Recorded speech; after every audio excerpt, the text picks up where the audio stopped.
வணக்கம். நான் ஜோதிடர் தமிழரசன் பேசுகிறேன். இந்த சேனல் ஃபஸ்ட் டைம் பார்க்குறவங்களா இருந்தீங்கன்னா சப்ஸ்கிரைப் பண்ணிக்கோங்க. பெல் பட்டனை கிளிக் பண்ணிக்கோங்க. ஆல்ங்கிற ஆப்ஷன் இருக்கும், அதையும் சூஸ் பண்ணிக்கோங்க. அப்போ தான் நாங்கள் போடுற பதிவுகள் எல்லாமே உங்களை வந்து சேரும். இன்றைக்கி நம்ம இந்த பதிவில் பார்க்க போகிற ராசி கடகராசி. காலபுருஷ தத்துவப்படி 4ஆம் ராசி கடகராசி. கடகராசி நேயர்களுக்கு அஷ்டம சனி போயிட்டுருக்கு.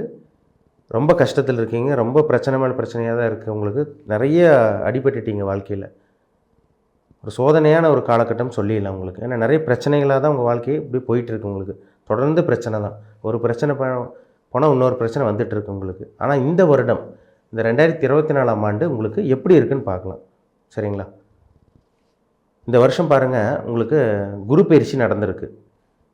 மே மாதம் 1ஆம் தேதி குரு பயிற்சி நடந்தது. உங்கள் ராசிக்கு 10ஆம் இடத்துல இருந்த குரு 11ஆம் இடமான லாபஸ்தானத்துக்கு வந்துட்டார். அதாவது மேஷ ராசியில் இருந்த குரு ரிஷப ராசிக்கு வந்துட்டார். இப்போ உங்கள் ராசிக்கு 3ஆம் இடத்துல கேது கன்னி ராசியில் இருக்காங்க. 9ஆம் இடமான பாகிஸ்தானத்தில் ராகு மீன ராசியில் சஞ்சரிச்சுட்டு இருக்காங்க. உங்கள் ராசிக்கு வந்து 8ஆம் இடத்துல சனி கும்பராசியில் சொந்த வீட்டில் இருக்கார். இந்த வருடம் இந்த 2024ஆம் ஆண்டு உங்கள் வாழ்க்கை மாறுமா மாறாதா, இல்லை லைஃப் அப்படியே போயிடுமா, என்ன ஏதுன்னு நம்ம டீட்டெயிலாக இந்த பதிவில் தெளிவாக பார்த்துடலாம். இப்போ உங்கள் ராசிக்கு வந்து 11ஆம் இடத்துக்கு பயிற்சியான குரு வந்து பார்த்திங்கன்னா ஒரு அற்புதமான குரு பயிற்சி உங்களுக்கு. ஏன்னா உங்கள் ராசிக்கு குரு யார்? 6ஆம் அதிபதி. மற்றும் அதாவது உங்கள் ராசிக்கு வந்து 6ஆம் குரு 6ஆம் அதிபதியே வருவார். அப்புறம் உங்களுக்கு ராசிக்கு வந்து 9ஆம் அதிபதியே வருவார். இப்போ வந்து பாருங்கள், 11ஆம் இடம் லாபஸ்தானத்தில் இருக்கார். நல்ல ஒரு குரு பயிற்சிங்க. 11ல் இருக்கிற ராகு கண்டிப்பாக அந்த வருடம் நல்ல பொருளாதார முன்னேற்றம், கொஞ்சம் வளர்ச்சி இருக்கும். சரிங்களா? போன வருஷத்துக்கு கம்பேர் பண்ணும்போது இந்த வருஷம் கொஞ்சம் நல்லாவே இருக்குன்னு சொல்லலாம்.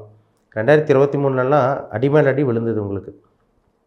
கடகராசிக்காரங்க ரொம்ப ரொம்ப ரொம்ப கஷ்டப்பட்டீங்க. பூச நட்சத்திரக்காரங்க, புனர்பூச நட்சத்திரக்காரங்களாம் கடுமையான பாதிப்பில் இருந்தீங்க 2023. ஆனால் இந்த வருடம் நல்ல ஒரு வருடமாக இருக்கும். பெருசாக எதுவும் பிரச்சனை வரப்போகிறது கிடையாது. புதுசாக எதுவும் பிரச்சனை வராது. சரிங்களா? ஆயில்ய நட்சத்திரக்காரங்க மட்டும் கொஞ்சம் கேர்ஃபுல்லாக இருக்கணும். ஏன்னா சனி வந்து ஒவ்வொரு நட்சத்திரத்துக்கு அப்படியே வரும்போது ஒவ்வொரு நட்சத்திரக்காரங்க தான் பிரச்சனை கொடுப்பார்.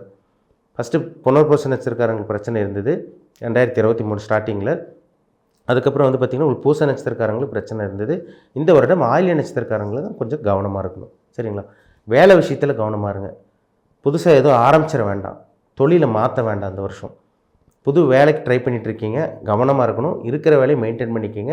புதுசாக வேலைக்கு ட்ரை பண்ணிங்கன்னா இருக்கிற இடத்த விட போகிற இடத்துல இன்னும் கொஞ்சம் பிரச்சனையும் டார்ச்சரும் அனுபவிக்கிற மாதிரி வந்துடும்.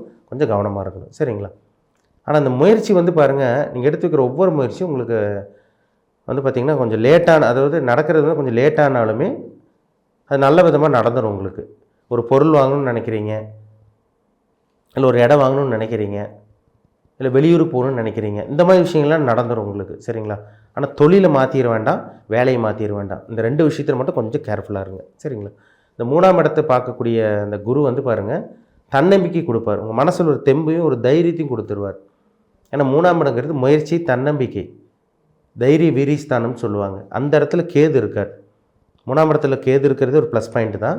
அந்த கேது மேலே குருவோட பார்வை விழுகிறது இன்னும் மிகப்பெரிய ஒரு ப்ளஸ் பாயிண்ட்னு சொல்லலாம்.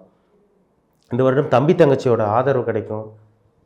போன வருஷம் இல்லை என்னென்னா உங்களுக்கு எதுவுமே நடக்காமல் இருந்ததோ இந்த வருஷம் கொஞ்சம் கொஞ்சமாக உங்களுக்கு நடக்க ஆரம்பிக்கும். சரிங்களா? வீடு வாங்கணும்னு ட்ரை பண்ணியிருப்பீங்க, வாகனம் வாங்கணும்னு ட்ரை பண்ணியிருப்பீங்க, எதுவும் நடந்திருக்காது. ஆனால் இந்த வருடம் அது உங்களால் வாங்க முடிஞ்சிடும். சரிங்களா? இதெல்லாமே நீங்கள் தாராளமாக பண்ணலாம். 3ஆம் இடத்தில் இருக்க இந்த கேது வந்து பாருங்கள், குருவோட பார்வை இருக்கிறதுனால இந்த சிறுதூர பிரயாணங்கள் மூலமாக சில வெற்றி கிடைக்கும். இதை உங்களுக்கு ஏற்படுத்தி கொடுத்துருவார். உங்களுக்கு கலைத்துறையில் இருக்கவங்க, சினி ஃபீல்டில் இருக்கவங்க, கம்யூனிகேஷன் ஃபீல்டில் இருக்கவங்க, ஐடி ஃபீல்டில் இருக்கவங்க, இவங்களுக்கெல்லாம் ஒரு வளர்ச்சி இருக்கும். சரிங்களா? பெரிய அளவுக்கு வளர்ச்சி இல்லைனாலும், பெரிய அளவுக்கு முன்னேற்றம் இல்லைனாலும் ஓரளவுக்கு கொஞ்சம் நல்லாயிருக்குங்க. சரிங்களா? நான் முன்னாடி சொன்ன மாதிரி 2023 கம்பேர் பண்ணும்போது இந்த 2024ஆம் ஆண்டு ஓரளவுக்கு கொஞ்சம் நல்ல ஒரு வருடமே அவங்களுக்கு அமைஞ்சிடும். சரிங்களா? சூப்பர்னு சொல்லினாலும் ஓரளவுக்கு ஓகேங்கிற அளவுக்கு உங்களுக்கு கண்டிப்பாக இருக்கும். உங்கள் ராசிக்கு வந்து குரு எங்கே பார்ப்பார்? உங்கள் ராசிக்கு 5ஆம் இடத்தை பார்ப்பார். அதாவது விருச்சிக ராசி பார்த்துருவார். விருச்சிக ராசி குரு பார்க்குறதுனால புத்திர பாக்கியம் இல்லாமல் இருக்க கடகராசி நேயர்களுக்கு எல்லாத்துக்கும் அமைஞ்சிடாது, ஒரு சில பேர்த்துக்கு. ஏன்னா அஷ்டம சனி வந்து சில தடங்களையும் கொடுப்பார். சரிங்களா? ஒரு சில பேர் கல்யாணம் ஆகாமல் இருக்குது, குழந்தை பாக்கியம் கிடைக்காமல் இருக்குது, வேலையில் முடக்கமாக இருக்குது, தொழிலில் வந்து ஒரு முன்னேற்றம் இல்லாமல் இருக்குது. இதெல்லாமே அப்படி தான் போயிட்டுருக்கு உங்களுக்கு. பண பிரச்சனை கொஞ்சம் அதிகமாக போயிட்டுருக்கு உங்களுக்கு. ஒரு சில கடகராசி நேயர்களுக்கு இந்த வருடம் இந்த குரு பயிற்சி நடந்தது. அந்த குரு பயிற்சினால பாருங்கள் உங்களுக்கு புத்திர பாக்கியம் கிடைக்கக்கூடிய இந்த வாய்ப்பு உங்களுக்கு உருவாகும். சரிங்களா? உங்கள் ராசிக்கு வந்து பாருங்கள் குரு வந்து 7ஆம் பார்வையாக பார்ப்பார். ஒன்பதாம் பார்வை, அதாவது ஏழாம் இடத்த, கடகராசிக்கு 7ஆம் இடத்த 9ஆம் பார்வையாக பார்க்க போகிறார் குரு. அப்போ அந்த குரு 7ஆம் இடத்தை பார்க்குறதுனால திருமணத்துக்கு உண்டான அந்த முன்னேற்பாடு, அந்த முயற்சியெல்லாம் அந்த காலகட்டம் உங்களுக்கு சக்ஸஸ் ஆகிடும். கல்யாண தடை, திருமண தடையெல்லாம் வந்துச்சு பார்த்தீங்களா? நிச்சயமாக ஒரு சில பேர் நின்றுருக்கும், ஒரு சில பேர் நிச்சயம் வரைக்குமே போயிருக்கும், உங்களுக்கு இதாக இருக்கும், தடையாக இருந்திருக்கும். ஒரு சில பேர் கல்யாணம் வரைக்குமே போயிருக்கும், உங்களுக்கு தடையாக இருந்திருக்கும். நீங்கள் வந்து பார்த்தீங்கன்னா மாப்பிள்ளையோ இல்லை பொண்ணையோ பார்த்துருப்பீங்க, உங்களுக்கு கல்யாணம் நடந்திருக்காது, அவங்களுக்கு கல்யாணம் நடந்திருக்கும். இந்த மாதிரி விஷயங்கள்லாம் நடந்திருக்கும். சரிங்களா? அந்த தடங்கள் தாமதமெல்லாம் இல்லாத ஒரு நல்ல ஒரு வருடம் அந்த வருஷம் உங்களுக்கு இருந்துடும். சரிங்களா? கூட்டு தொழில் பண்ணிகிட்டு இருக்கவங்க கொஞ்சம் கவனமாக இருங்க. கூட்டு தொழில் பண்ணிகிட்டு இருக்கவங்களுக்கு கொஞ்சம் கவனமாக இருக்கணும். ஏன்னா புதுசாக முதலீடு போடுறங்கிற பேரில் உங்கள் பார்ட்னருக்கு உங்களுக்கு சில பிரச்சனைகள்லாம் வரும். கொஞ்சம் கேர்ஃபுல்லாக இருக்கணும். கடகராசி நேரில் கொஞ்சம் கவனமாக இருங்க. சரிங்களா? வேலை விஷயத்தில் கொஞ்சம் டிப்ரெஷன், ப்ரெஷர் இதெல்லாம் கொஞ்சம் இருக்க தாங்க செய்யும். அது அடுத்த வருஷமெல்லாம் கண்டிப்பாக உங்களை விட்டு கம்ப்ளீட்டாக உங்களை விட்டு விலகிடும். இந்த வருடம் ஓரளவுக்கு நல்ல ஒரு வருடமாக இருக்கும் உங்களுக்கு. சரிங்களா? முழுசாக நல்லது நடக்கலைனாலும் ஓரளவுக்கு ஒரு 50% உங்களுக்கு நல்லது நடந்துடும். சரிங்களா? அடுத்த வருஷமெல்லாம் 2025லலாம் உங்கள் பிரச்சனைகள் இருந்தெல்லாம் கம்ப்ளீட்டாக முழுமையாக வெளியே வந்துடுவீங்க. இப்போ உங்கள் ராசிக்கு வந்து பாருங்கள் சனி 8ஆம் இடத்துல இருக்கிறனால நிறைய தடங்கள் பண்ணுவார். நீங்கள் எந்த ஒரு முயற்சி எடுத்தாலும் வந்து பாருங்கள் எடுத்தோன்னே ஈஸியாக கிடச்சிடாது. எல்லாமே கொஞ்சம் லேட்டாக தான் கிடைக்கும். இதெல்லாமே இது சனியோட வேலை தான். வண்டி வாகனத்தில் கவனமாக போகணும். அதேமாதிரி பார்த்திங்கன்னா தூர பிரயாணங்களை முடிஞ்ச அளவுக்கு தவிர்த்துருங்க. சரிங்களா? தேவையான விஷயங்கள் ட்ராவல் பண்ணுங்கள், முடிஞ்ச அளவுக்கு அவாய்ட் பண்ணிக்கோங்க. கூட்டு முயற்சி, இந்த கூட்டு தொழில், இந்த ஷேர் மார்க்கெட்டு, இந்த ஸ்டாக் மார்க்கெட்னால சொல்கிறாங்க பார்த்தீங்களா, இந்த மாதிரி தேவையில்லாத விஷயங்களுக்கெல்லாம் பணத்தை போட்டு ஏமாந்துடாதீங்க. அது நம்ம அஷ்டம சனி முடிஞ்சதுக்கப்புறம் பார்ப்போம். சரிங்களா? உங்கள் ஜாதகம் நல்லா இருந்துச்சுன்னா நீங்கள் பண்ணலாமா வேண்டாமா நம்ம பார்த்துக்கலாம். ஆனால் இந்த வருடம் இந்த ஷேர் மார்க்கெட்டில் முதலீடு போடுறது, இந்த தொழில் ஆரம்பிக்கிறங்கிற பேரில் முதலீடு போடுறது, அண்ணன் தம்பி மாமா மச்சான் பங்காளி அவங்களெல்லாம் கூட்டு வச்சு நம்ம தொழில் ஆரம்பிக்கலாங்கிற இந்த மாதிரி இந்த பேச்சுவார்த்தையும் வேண்டாம் உங்களுக்கு. சரிங்களா? அதில் தான் போய் நீங்கள் ஏமாறுவீங்க. சொந்தக்காரங்களே தான் உங்களுக்கு எதிரி ஆவாங்க. நண்பர்கள் உங்களை சுற்றி இருக்கவங்களே தான் உங்களுக்கு எதிரி ஆவாங்க இந்த வருடம். அதனால் வந்து பார்த்திங்கன்னா கொஞ்சம் கவனமாக இருங்க. இந்த விஷயத்தில் கவனமாக இருந்துட்டிங்கன்னா நீங்கள் எந்த ஒரு விஷயத்தையும் நீங்கள் சமாளிச்சிருவீங்க நீங்கள். சரிங்களா? அதனால் வேலை விஷயத்தில், தொழில் விஷயத்தில், பண விஷயத்தில் மட்டும் கவனமாக இருங்க. மற்ற எந்த ஒரு பிரச்சனையும் உங்களுக்கு வராதுங்க. சரிங்களா? வண்டி வாகனத்தில் கவனமாக போங்க. ஒரு ராசிக்கு வந்து பாருங்கள் 9ல் ராகு இருக்கார். அந்த ராகு 9ஆம் இடத்துல இருக்கிற ராகு வந்து சின்ன சின்ன உடல் உபாதைகள், அப்பாவுக்கு உடம்பு சரியில்லாமல் போகிறதுக்கு வாய்ப்பு இருக்குது. கொஞ்சம் கவனமாக இருக்கணும். சரிங்களா? இந்த வருஷம் மொத்தத்தில் சொல்லப்போனால் கடகராசி நேயர்களுக்கு ஓரளவுக்கு நல்ல ஒரு வருடமாக இருக்குமே தவிர அப்படி சொல்கிறாங்க இப்படி சொல்கிறாங்க சார் எங்களுக்கு ரொம்ப சூப்பராக இருக்குன்னு சொல்கிறாங்க அப்படியெல்லாம் கிடையாதுங்க. ஓரளவுக்கு நல்ல வருடமாக உங்களுக்கு இருக்கும். சூப்பர்னு சொல்லினாலும் ஓரளவுக்கு பரவாயில்ல அப்படிங்கிற மாதிரி நிச்சயமாக உங்களுக்கு இருக்கும். இந்த குரு பயிற்சி நடந்தனால பணம் கண்டிப்பாக வந்துடுங்க உங்களுக்கு. சரிங்களா? நீங்கள் சொந்த தொழில் பண்ணிகிட்டு இருக்கீங்களா, பணம் வரும், ஓரளவுக்கு வரும். ஒரு 100% 100% எஃபோர்ட் போடுவீங்க. ஒரு 60% 70% உங்களுக்கு பணம் வரும். ஏன்னா இதுக்கு முன்னாடியில் நீங்கள் எவ்வளோ முயற்சி பண்ணீங்க, எவ்வளோ உடல் உழைப்பு, எவ்வளோ உழைப்பு போட்டிங்க, எவ்வளோ திறமை வச்சுருந்தீங்க, ஆனால் ஒன்றும் நடக்கலை. ஆனால் இந்த வருடம் ஓரளவுக்கு நடக்கும். இப்போ 100% உழைப்பு போடுறீங்கன்னா அது ஒரு 60-70% கைக்கு பணம் வரும். சரிங்களா? இந்த மாதிரி விஷயங்கள்லாம் இந்த 11ஆம் இடத்துக்கு வந்த குரு கண்டிப்பாக ஏற்படுத்தி கொடுத்துருவார். குரு உங்கள் ராசிக்கு வந்து பாருங்கள், உங்கள் ராசிக்கு அவர் யோகாதிபதி.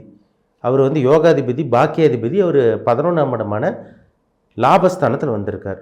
அப்போ வந்து சொந்த தொழில் பண்ணிகிட்டு இருக்கவங்க, வியாபாரம் பண்ணிகிட்டு இருக்கவங்க, பிஸ்னஸ் பண்ணிகிட்டு இருக்கவங்களுக்கெல்லாம் கொஞ்சம் கொஞ்சமாக படிப்படியாக கொஞ்சம் கொஞ்சமாக இம்ப்ரூவ்மெண்ட்டும் டெவலப்மெண்ட் இந்த வருஷம் கண்டிப்பாக இருக்கும். கண்டிப்பாக நீங்கள் பார்க்க தான் போகிறீங்க. புதுசாக ஆரம்பிக்கிறவங்க இந்த வருஷம் தொழில் எதுவும் முதலீடு போட்டு ஏமாந்துட வேண்டாம். அடுத்த வருஷம் 2025 மார்ச் கடைசிக்கு அப்புறம் பார்த்துக்கலாம் எதாக இருந்தாலும். சரிங்களா? உங்கள் ஜாதகத்தை செக் பண்ணுங்கள். கடகராசி நேயர்கள் வந்து பாருங்கள் கஷ்டத்தில் இருக்கீங்க, பொருளாதார பிரச்சனையில் இருக்கீங்க, கடன் தொல்லை உங்களுக்கு அதிகமாக இருக்குது, கையில் பணம் இல்லை, வருமானம் உங்களுக்கு இல்லை, வேலை இல்லாமல் நிறைய கடகராசி நேயர்கள் இருக்கீங்க. இவங்களுக்கெல்லாம் பாருங்கள் அடுத்த வருஷம் கம்ப்ளீட்டாக உங்களுக்கு பிரச்சனையிலேருந்து வெளியே வந்துடுவீங்க. இந்த வருடமே உங்களுக்கு நல்ல வேலை கிடைக்கிறதுக்கு வாய்ப்பு இருக்குது. ஏன்னா இதெல்லாம் கொஞ்சம் ஆரம்ப பகுதின்னு சொல்லிடலாம். நல்லது நடக்கிறதுக்கு இந்த அஸ்திவாரம்னு சொல்லுவாங்க பார்த்தீங்களா, ஆரம்ப பகுதி. இது உங்களுக்கு இந்த வருடம் கொஞ்சம் கொஞ்சமாக நடக்கும் உங்களுக்கு. அடுத்த வருஷம் மார்ச் 29 மார்ச் கடைசிக்கு அப்புறம் 2025 மார்ச் லாஸ்ட்லலாம் உங்களுக்கு கம்ப்ளீட்டாக உங்களுக்கு அஷ்டம சனி முடிகிறனால கண்டிப்பாக நல்லா இருக்க போகிறீங்க. அந்த நல்லது நடக்கக்கூடிய அந்த காலகட்டம் உங்களுக்கு விரைவில் உங்களுக்கு சீக்கிரம் உங்களுக்கு நடக்கும். பொறுமையாக இருங்க.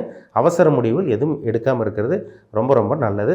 இந்த வருடம் ஆயில்ய நட்சத்திரக்காரங்க மட்டும் கொஞ்சம் கேர்ஃபுல்லாக கவனமாக இருந்துக்குங்க. சரிங்களா? உங்கள் ஜாதகத்தில் என்ன கிரகங்கள் எப்படி இருக்குது, நீங்கள் என்ன டேட் ஆஃப் பர்த்தில் பிறந்தீங்க, என்ன date of birth, time of birth, place of பர்த்தில் பிறந்தீங்க, உங்கள் வயசு என்ன தசாபுத்தி போயிட்டுருக்கு, என்ன கிரகநிலைகள் உங்களுக்கு சாதகமாக இருக்குது பாதகமாக இருக்குது பாதகமாக இருக்குது, இது எல்லாமே அவங்க பிறப்பு ஜாதகம், தனிப்பட்ட ஜாதகம் பார்த்தா தான் நம்ம டீட்டெயிலாக நம்ம 100% துல்லியமாக நம்ம அக்யூரேட்டாக சொல்ல முடியும். உங்கள் பிறப்பு ஜாதகம் பார்க்கணுன்னு விருப்பப்பட்டீங்கன்னா, பர்சனல் ஹாரோஸ்கோப் பார்க்கணுன்னு விருப்பப்பட்டீங்கன்னா, கீழே இருக்க வாட்ஸ்அப் நம்பருக்கு உங்கள் ஜாதகத்தை அனுப்பிச்சி விடுங்க, அப்பாயின்மெண்ட் வாங்கிக்கோங்க. உங்கள் சுய ஜாதகம் பார்த்து நம்ம டீப்பாக தெளிவாக நம்ம 100% துல்லியமாக தெளிவாக பார்த்து தெரிஞ்சுக்கலாம். உங்கள் வாழ்க்கை எப்போ மாறும், எப்போ நல்லா இருப்பீங்க, எந்தெந்த காலகட்டங்களில் என்னென்ன நடக்கும், எப்போ சொந்த தொழில் ஆரம்பிக்கலாம், என்ன சொந்த தொழில் பண்ணிங்கன்னா ஜெயிப்பீங்க, திருமணம், புத்திர பாக்கியம், வெளிநாட்டு பிரயாணம், கூட்டு தொழில் பண்ணலாமா வேண்டாமா, உங்களோட அனைத்து விதமான கேள்விகளுக்கும் உங்களுக்கு பதில் கிடச்சிரும். சரிங்களா? மீண்டும் அடுத்த பதிவில் சந்திக்கும் வரை உங்களிடமிருந்து விடைபெறுவது உங்கள் ஜோதிடர் தமிழரசன். இந்த சேனல் பிடிச்சிருந்தா உங்கள் நண்பருக்கு உறவினருக்கும் ஷேர் பண்ணுங்கள், லைக் பண்ணுங்கள், சப்ஸ்கிரைப் பண்ணுங்கள், பெல் பட்டனை கிளிக் பண்ணிக்கோங்க. ஆளுங்கிற ஆப்ஷன் இருக்கும், அதையும் சூஸ் பண்ணிக்கோங்க. அப்போ தான் நாங்கள் போடுற பதிவுகள் எல்லாமே உங்களை வந்து சேரும். நன்றி, வணக்கம்.